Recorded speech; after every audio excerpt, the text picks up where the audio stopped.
ଏବେ ବୁଲିବାକୁ ଆସିଥିଲି ଇଆଡ଼େ। ଆଉ ଇଆଡ଼େ ବହୁତ ହିଁ ବଢ଼ିଆ ଲାଗୁଛି ମାନେ ଇଆଡ଼େ ଆଇବାଟା, କାହିଁକିନା ଆଜି ରୁମ୍ରେ ତ ମୁଇଁ ଆଜିକାଲି ଓଭର ଥିଙ୍କିଂ ବହୁତ କରିଦେଉଛି ହେଉଛି, ମାନେ ଗୋଟେ ଭିଡ଼ିଓ ଅପଲୋଡ଼ କରି ଆଉ ମାନେ ସେକେଣ୍ଡ ଭିଡ଼ିଓ କେବେ ଛାଡ଼ିବି ବୋଲି ମୁଁ ନିଜେ ଭାବୁଛି, ମାନେ କେବେ ଛାଡ଼ିବି ବୋଲି।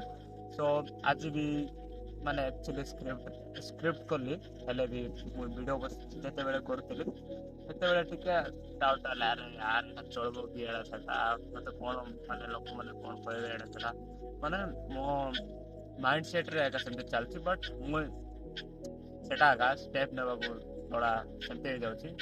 ସ୍କ୍ରିପ୍ଟ ଲେଖିଦେଇଛି, କାଲି ପକ୍କା ଭିଡ଼ିଓ ଡନ୍ କରିଦେବି, ତାପରେ ଆଉ ସେମିତିକା ଚାଲିବ। ଆଉ ତ ଆମ ସାଙ୍ଗ କହିଛି ମାନେ ଫାଷ୍ଟ ଷ୍ଟେପ୍ ଭାବାର ନାହିଁ ଏମିତି ସେମିତି, ତ ମୁଁ ଷ୍ଟାର୍ଟିଂ ଷ୍ଟେଜ୍ ବିଗନର୍ରେ ଅଛି, ସେଥିପାଇଁ ଏବେ ମୋତେ ବାସ୍ ଭିଡ଼ିଓ ବନାଇବାକୁ ପଡ଼ିବ, ବାସ୍ ଭିଡ଼ିଓ ଆଉ ଅପଲୋଡ଼ କରିବାକୁ ପଡ଼ିବ ବାସ୍।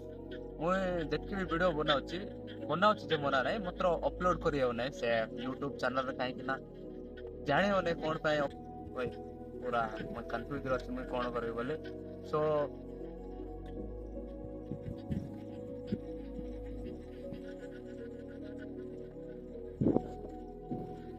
ଇଆଡ଼େ ଆଇଲେ ଟିକେ ମାନେ ଆତ୍ମାକୁ ଟିକେ ଶାନ୍ତି ଲାଗିବ, ମୁଁ ଜାଣିନି କେମିତି। ବଟ୍ ମାନେ ଇଆଡ଼େ ଘାସ ଯାକୁ ଫିଲ୍ କରିବାକୁ ଆହୁରି ଇଆଡ଼େ ଆସିକରି ବସିବାକୁ ମାନେ ବହୁତ ହି ଭଲ ଲାଗିବ। ମୋତେ ଯେବେ ବି ମୋତେ ଭଲ ଲାଗିବନି ମୁଁ ଇଆଡ଼େ ଆସେ, କାହିଁକି ନା ଏଠି ଗାଁ ଫିଲ୍ ଦିଏ, ମାନେ ଗାଁ ମାନେ ଟିକେ ଅଲଗା ଅଲଗା।